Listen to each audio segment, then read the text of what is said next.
L'affaire Epstein n'est pas une énigme ésotérique tapissée de symboles secrets ni un roman conspirationniste écrit à la hâte sur un forum nocturne, c'est une histoire administrative, judiciaire et politique, beaucoup plus banale, beaucoup plus dérangeante, parce qu'elle révèle non pas un complot parfait mais un système imparfait qui protège sa propre inertie. Jeffrey Epstein est mort, officiellement par suicide, dans une cellule fédérale censée être sous surveillance renforcée, depuis ce jour. L'attention du public s'est déplacée du criminel vers les documents, les dossiers, les listes, les témoignages, les scellés judiciaires, et surtout vers ce qui n'est pas publié. Le fantasme populaire parle de listes secrètes, de carnets noirs, de noms gravés quelque part dans un coffre de la Maison-Blanche. La réalité est plus froide, elle est faite de procédures, de juges, de requêtes FOIA, de classifications administratives, de décisions prises au nom de la protection de la vie privée, de la sécurité nationale ou de l'intégrité des enquêtes. Ce que la Maison-Blanche ne veut pas que tu saches n'est pas nécessairement un nom précis mais la manière dont le pouvoir gère l'information quand celle-ci menace la stabilité institutionnelle. L'affaire Epstein traverse plusieurs administrations, plusieurs procureurs, plusieurs cycles médiatiques. Elle commence bien avant son arrestation de 2019. Dès les années 2000, Epstein bénéficie d'un accord de non-poursuite en Floride qui deviendra plus tard un cas d'école de justice à deux vitesses. Cet accord n'a pas été signé par un président mais par un système. Il implique procureurs, avocats de renom, hiérarchie judiciaire. Quand on parle aujourd'hui de documents Epstein, on parle d'un empilement d'archives produites par ce système, dépositions civiles, dossiers du FBI, correspondances judiciaires, documents du bureau des prisons, échanges internes entre agences. Aucun président n'a rédigé ces documents, mais chaque administration hérite de leur gestion, et c'est là que la politique commence, car publier ou ne pas publier n'est jamais neutre. La Maison-Blanche, quelle qu'elle soit, ne décide pas directement de la diffusion de chaque pièce, mais elle influence l'écosystème, elle nomme les chefs d'agence, elle fixe le ton, elle choisit quand le silence est préférable au bruit. L'opacité n'est pas toujours un rideau de fumée, parfois c'est une couverture anti-incendie, l'incendie ici étant une perte de confiance massive. Les documents Epstein posent un problème simple et insoluble. Ils montrent comment un homme riche a exploité des failles systémiques. Les rendre totalement publiques exposerait ces failles dans toute leur nudité bureaucratique. La première illusion à déconstruire est celle de la fameuse liste. Il n'existe pas un document unique, officiel, validé, listant des complices. Il existe des mentions, des noms cités, des contacts, des vols, des rencontres. Ces éléments sont fragmentaires, les publier sans contexte reviendrait à transformer l'État en tabloïd, et pourtant le refus de publication alimente exactement ce soupçon. Paradoxe classique, plus l'institution protège la procédure, plus elle nourrit la défiance. La Maison-Blanche le sait, chaque communiqué est pesé, chaque mot est une opération de stabilisation. L'administration actuelle hérite d'un dossier déjà explosif, elle n'a aucun intérêt politique à le relancer, pas parce qu'elle cacherait des coupables spécifiques, mais parce que l'affaire détruit toute narration de contrôle. Elle montre que le système ne maîtrise pas ses propres monstres. Les documents concernant la détention d'Epstein sont un exemple frappant. Caméras défectueuses, gardiens absents, protocoles violés. Publier l'intégralité des rapports internes revient à reconnaître une faillite administrative complète. Ce n'est pas une question de culpabilité pénale présidentielle mais de crédibilité institutionnelle. La Maison-Blanche fonctionne sur un principe simple: tout ce qui affaiblit la confiance globale doit être dilué, temporisé, redirigé. On parle alors de processus en cours, de respect des familles, de réformes à venir. L'humour politique ici est cruel. L'État promet la transparence future pour éviter la transparence présente. Les journalistes le savent, les avocats aussi. Les documents Epstein deviennent des objets fantômes. Chacun sait qu'ils existent, personne ne peut les voir entièrement. Certains sont publiés après des années de bataille judiciaire. Quand ils arrivent, ils sont souvent partiellement caviardés, non noircis, passage masqué, légalement justifié, politiquement explosif. Chaque rectangle noir devient une accusation visuelle. La Maison-Blanche n'a pas besoin de dire non, elle laisse le système dire plus tard. Il faut comprendre que la classification n'est pas toujours liée à la sécurité nationale au sens militaire, elle est aussi une protection contre l'effet domino. Un document entraîne une question, une question entraîne une enquête entraîne une responsabilité, et la responsabilité est le mot que la politique fuit le plus. Les administrations successives ont adopté la même posture: distance, langage technique, renvoi vers le département de la justice. Officiellement, l'exécutif ne s'ingère pas. Officieusement, il orchestre le tempo. Les documents civils issus des procès contre les associés d'Epstein illustrent une autre dimension: les victimes cherchent réparation, le système cherche clôture, chaque dépôt révèle des réseaux sociaux de pouvoir, financiers, universitaires,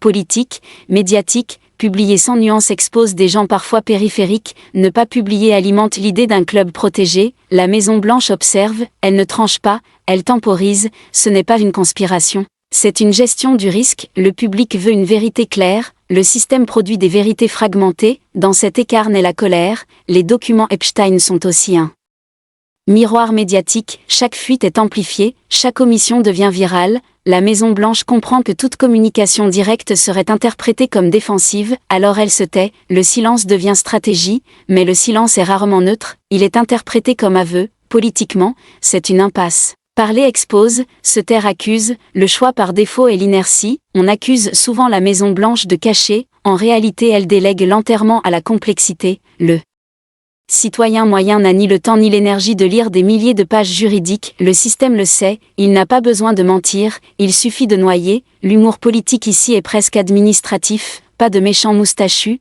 juste des formulaires, la vérité existe, dissoute dans la procédure. Les documents Epstein montrent comment l'État protège moins des individus que des structures, la priorité n'est pas d'innocenter ou de condamner mais de préserver la continuité, toute révélation massive remettrait en cause la confiance dans la justice, la police fédérale, les prisons, la diplomatie, la Maison-Blanche calcule, chaque administration fait le même calcul, le coût politique d'une transparence totale est jugé supérieur au bénéfice moral, c'est là que le journaliste intervient. Rappelez que la transparence n'est pas une faveur mais un principe, que les documents appartiennent au public, que le temps judiciaire n'est pas une excuse éternelle, mais il faut aussi refuser le récit simpliste, non, il n'existe pas un bouton rouge dans le bureau ovale marquant publié ou caché, il existe une chaîne de décision grise, comprendre cela n'absout personne, cela explique, et parfois expliquer est plus subversif que dénoncer, l'affaire Epstein survivra à toutes les administrations.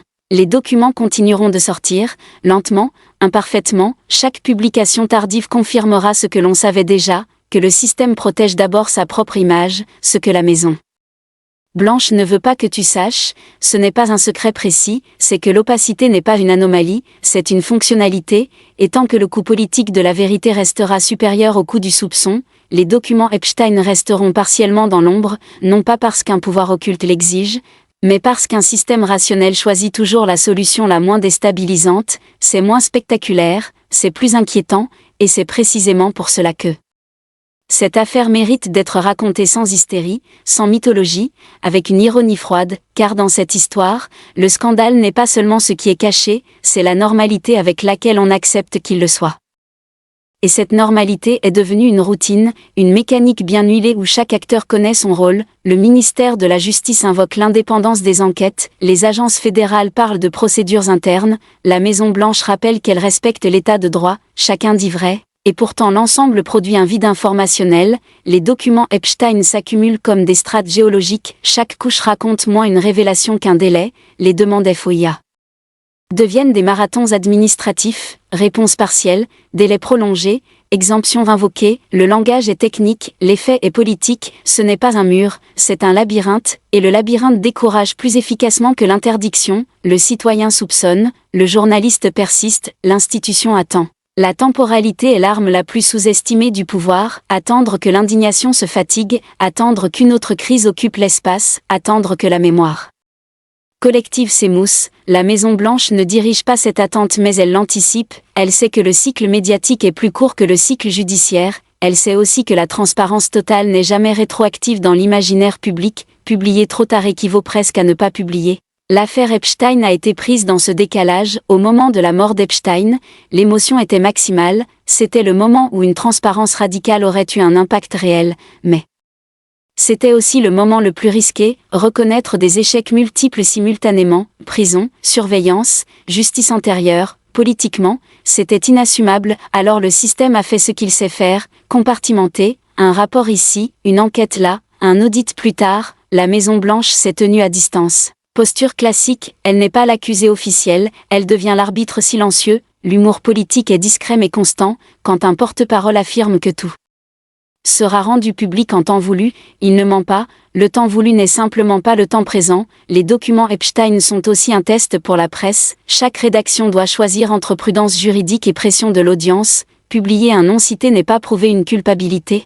Ne pas le publier est perçu comme une protection, le piège est parfait, la Maison-Blanche observe ce dilemme médiatique avec une certaine sérénité, tant que les médias se divisent, l'institution reste stable, la polarisation est un amortisseur, chacun accuse l'autre camp de cacher, l'affaire devient partisane, or Epstein a traversé des cercles de pouvoir transpartisans, c'est précisément ce qui la rend si inconfortable, aucune administration ne peut l'utiliser contre l'autre sans s'exposer. Le silence devient alors un consensus tacite, non écrit, jamais assumé, mais perceptible. Les documents relatifs au voyage, aux rencontres, au financement posent un autre problème, ils révèlent l'entre-soi, pas nécessairement criminel, mais opaque. La politique américaine repose sur des réseaux, fondations, universités, conférences. Epstein y circulait. Rendre public tous les échanges reviendrait à exposer un écosystème entier. La Maison-Blanche n'a aucun intérêt à ouvrir cette boîte, non par peur d'un scandale précis, mais par crainte d'une remise en question structurelle, car une fois que le public voit comment le pouvoir social fonctionne, la magie disparaît, et la politique aime la magie, l'idée que tout est sous contrôle. Les documents Epstein rappellent l'inverse, qu'un individu marginalement surveillé a pu prospérer pendant des décennies. Ce rappel est corrosif, il attaque le mythe de compétence, c'est pour cela que l'affaire est gérée comme une anomalie, pas comme un symptôme. La Maison-Blanche parle de réforme, jamais de refonte, la différence est essentielle, une réforme corrige un détail, une refonte admet une faillite. Les documents de surveillance carcérale sont emblématiques, chaque note interne est un aveu implicite, pas d'intention criminelle, mais une accumulation de négligence. Rendre tout public serait accepter une responsabilité collective, or la politique moderne évite la responsabilité collective, elle préfère des fautes isolées, deux gardiens, un dysfonctionnement technique, des exceptions. Les documents, eux, racontent une histoire continue. La Maison-Blanche sait que les histoires continues sont dangereuses, elles donnent du sens, et le sens est subversif. L'ironie est que plus on cache, plus le récit alternatif se renforce, la rumeur comble le silence, les réseaux sociaux fabriquent des certitudes. La Maison-Blanche le déplore publiquement, mais elle en bénéficie indirectement. Le débat se déplace du document réel vers l'hypothèse fantasmatique. Pendant ce temps, les pièces concrètes restent enfouies dans des annexes juridiques. Ce n'est pas une stratégie diabolique, c'est une externalisation du chaos. Laisser le public s'épuiser à chercher une vérité absolue, alors que la vérité administrative est morcelée. Les journalistes d'investigation le savent, l'accès aux documents est un travail d'usure, années de procédure, budget limité, fatigue. La Maison-Blanche n'entrave pas, elle n'aide pas non plus. Neutralité apparente, avantage systémique. Quand certains documents finissent par être publiés, ils arrivent dans un paysage saturé, plus personne n'a l'énergie d'être choqué, c'est le paradoxe final, là.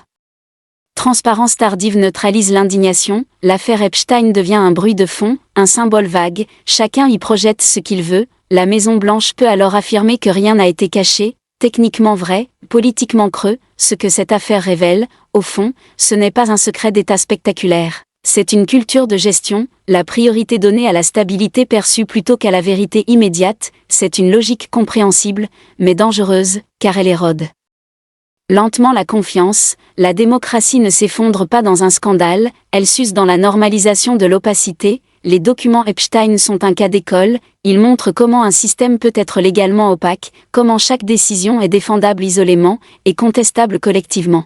La Maison-Blanche n'est ni le cerveau ni le coffre-fort, elle est le sommet d'une pyramide administrative qui préfère le silence au désordre. Comprendre cela ne satisfait pas la soif de révélation, mais c'est précisément le rôle du journalisme, remplacer le fantasme par la mécanique, montrer que le scandale n'est pas seulement dans ce qui manque, mais dans la façon méthodique dont l'absence est produite. Tant que cette mécanique restera intacte, l'affaire Epstein ne sera jamais vraiment close. Elle continuera de flotter, ni enterrée, ni résolue, utile à personne, corrosive pour tous, et la Maison-Blanche, comme toujours, continuera de dire qu'elle n'a rien à dire, ce qui, politique, est souvent la phrase la plus chargée de sens. Et cette phrase fonctionne parce qu'elle s'appuie sur une croyance profondément ancrée, celle que le silence institutionnel est synonyme de sérieux, qu'une absence de commentaire vaut plus qu'une parole imparfaite. La Maison-Blanche capitalise sur cette croyance, elle sait que toute déclaration devient un objet politique, chaque mot peut être décortiqué, détourné, instrumentalisé. Dans l'affaire Epstein, le risque est maximal. Parler, c'est rouvrir, se taire, c'est laisser cicatriser en surface. Le problème est que la plaie n'est jamais vraiment refermée, elle suppure à chaque fuite, à chaque document partiel, à chaque témoignage tardif. Les documents Epstein agissent comme des rappels constants de ce que l'État préfère oublier, non pas l'existence du crime, mais l'échec de la prévention, l'échec du suivi. L'échec de la coordination. Ces échecs sont systémiques, ils ne se corrigent pas par un communiqué. La Maison-Blanche préfère donc les annonces abstraites, engagement pour les victimes, renforcement des protocoles, modernisation des procédures, des mots qui flottent, qui rassurent sans engager. L'humour politique est presque involontaire, promettre plus de transparence dans un dossier dont la caractéristique principale est l'opacité prolongée, c'est une figure rhétorique classique. Le futur comme refuge. Les documents Epstein montrent aussi les limites de la culture du secret. À force de tout classifier, on finit par ne plus distinguer ce qui doit réellement l'être. Le secret devient une habitude, pas une exception. La Maison-Blanche hérite de cette culture, elle la reproduit plus qu'elle ne la crée. Chaque conseiller juridique recommande la prudence, chaque risque est amplifié. L'effet cumulatif est l'immobilisme, ce n'est pas une conspiration, c'est une addition de peurs rationnelles. Peur juridique, peur politique, peur médiatique. Les documents internes révèlent rarement des ordres explicites de cachet, ils montrent des hésitations, des validations différées, des chaînes de relecture. Ce sont ces chaînes qui ralentissent, qui filtrent, qui transforment un document brut en un texte aseptisé. La Maison-Blanche n'a pas besoin d'intervenir directement, elle bénéficie de la culture qu'elle surplombe. Les administrations passent, la logique reste. L'affaire Epstein devient alors un révélateur universel, pas seulement américain. Toutes les démocraties ont leurs dossiers sensibles. La différence ici est la concentration symbolique, richesse, pouvoir, sexualité, mort en détention. Tous les ingrédients sont réunis. La Maison-Blanche comprend que le mythe est plus fort que le réel,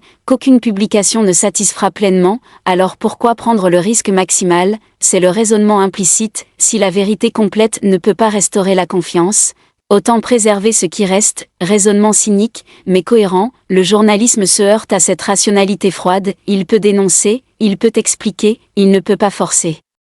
La rupture, les documents Epstein continueront d'apparaître par fragments, chaque fragment sera analysé comme s'il était la clé, puis oublié. La Maison-Blanche regardera le cycle se répéter, elle changera de visage, pas de méthode. Ce que le public interprète comme une dissimulation active est souvent une conservation passive. Ne rien faire, laisser passer, c'est une stratégie aussi vieille que le pouvoir lui-même. L'affaire Epstein n'est pas un accident isolé, elle est un cas extrême qui rend visible l'invisible, la bureaucratie comme bouclier, la complexité comme refuge, le temps comme allié. La Maison-Blanche ne veut pas que tu saches que le secret n'est pas toujours défendu avec vigueur, parfois il est simplement abandonné à l'ennui, et l'ennui est l'arme la plus efficace contre l'indignation. Tant que le public attend une révélation spectaculaire, il passe à côté de l'essentiel, le fonctionnement ordinaire du pouvoir, banal, procédural, presque ennuyeux, mais c'est là que tout se joue. Les documents Epstein ne racontent pas seulement ce qui a été fait, ils racontent comment l'État choisit ce qu'il est prêt à regarder,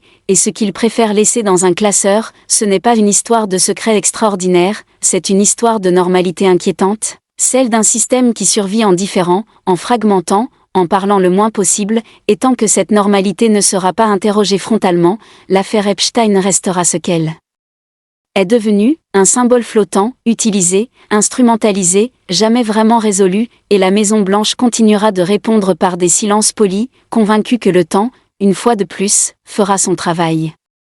Mais le temps ne travaille jamais seul, il a besoin de relais, de distractions, de nouvelles urgences. La Maison-Blanche le sait, chaque crise internationale, chaque bataille budgétaire, chaque élection partielle agit comme un écran supplémentaire. L'affaire Epstein recule d'un cran, puis d'un autre, elle ne disparaît pas. Elle se dilue, les documents deviennent des références internes pour spécialistes, plus des chocs publics. C'est ainsi que les dossiers sensibles meurent politiquement sans être clos juridiquement. La Maison-Blanche n'organise pas cette dilution, elle l'accompagne. Nuance essentielle, l'accompagnement est une forme de pouvoir doux, ne pas bloquer, ne pas accélérer, laisser la gravité institutionnelle faire son œuvre. Les documents Epstein sont aussi prisonniers d'un autre paradoxe, plus ils sont techniques, plus ils sont inaccessibles, plus ils sont simplifiés, plus ils deviennent suspects. La publication brute ne suffit pas, elle exige une médiation. Or la médiation est immédiatement politisée, chaque interprétation est accusée de biais. La Maison-Blanche observe ce chaos interprétatif, elle y voit une confirmation de sa prudence.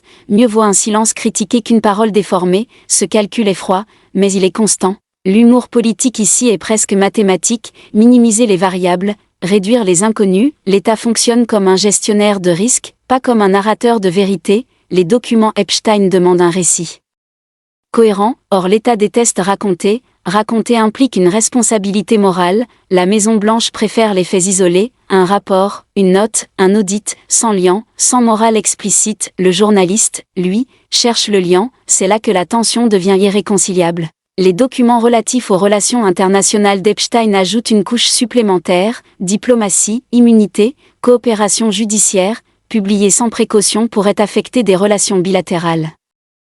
Argument recevable, mais cumulatif, chaque argument pris séparément est solide, ensemble ils forment un mur invisible, la Maison-Blanche peut toujours dire que ce n'est pas le moment, et le moment ne vient jamais, ce n'est pas de la malveillance, c'est de la conservation, le pouvoir se conserve en évitant les secousses. L'affaire Epstein est une secousse permanente, trop dangereuse pour être déclenchée volontairement, trop visible pour être ignorée, alors elle est contenue, les documents servent de soupape, juste assez d'informations pour éviter l'explosion, pas assez pour provoquer une catharsis, le public oscille entre frustration et fatigue, la fatigue gagne toujours, la Maison-Blanche parie le dessus, non par mépris, par expérience, chaque scandale finit par céder la place, celui-ci est plus tenace, mais pas éternel, ce que l'on appelle la vérité finit souvent par ressembler à un dossier archivé, accessible, mais rarement consulté, les documents Epstein seront probablement un jour presque tout public, mais à ce moment-là, ils ne renverseront rien, ils confirmeront, ils documenteront, ils serviront d'exemples académiques, trop tard pour provoquer un sursaut politique, c'est là que réside la véritable leçon, la transparence différée est une forme de contrôle, elle respecte la loi. Elle trahit l'esprit, la Maison-Blanche n'a pas besoin de conspirer, elle s'appuie sur un système qui privilégie la survie institutionnelle, l'affaire Epstein est inconfortable parce qu'elle montre que ce système fonctionne, même quand il échoue moralement, le scandale n'est pas qu'un homme ait échappé à la justice pendant des années, le scandale est que cette possibilité soit intégrée au fonctionnement normal, les documents le prouvent indirectement, par leur silence, leur délai, leur caviardage. La Maison-Blanche ne veut pas que tu saches que la vérité n'est pas refusée, elle est administrée, dosée, temporisée, comme un médicament puissant, trop d'un coup serait dangereux, c'est l'argument implicite, mais à force de microdoses, le traitement perd son effet, la confiance s'érode lentement, presque imperceptiblement, jusqu'au jour où plus personne n'attend vraiment de réponse, c'est peut-être la victoire la plus discrète du pouvoir, non pas convaincre, mais lasser. L'affaire Epstein restera alors dans l'histoire politique comme un symbole flou, un point de référence, jamais une conclusion, et la Maison-Blanche pourra continuer de dire, sans mentir formellement, que tout ce qui devait être publié l'a été, un jour, quelque part, dans un dossier que presque plus personne n'ouvre, et c'est précisément là que le travail journalistique trouve sa raison d'être, rappeler que l'oubli n'est pas une fatalité, que la complexité n'excuse pas l'opacité, que le temps ne doit pas être une amnistie, même si le pouvoir compte dessus, toujours.